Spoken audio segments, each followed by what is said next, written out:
Ал ағайын, бұл проходной включатель делінеді.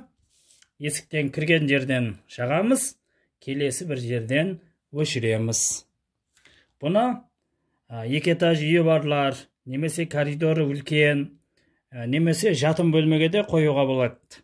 Есіктен кірген жерден жағамыз, төсектің жанынан өшіреміз.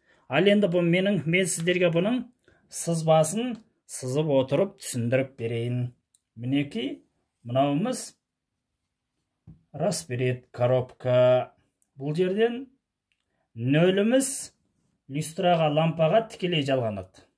Ал енді фазамыз, бұл жерде екі включатель болады ғой, екі айырып қосқыш.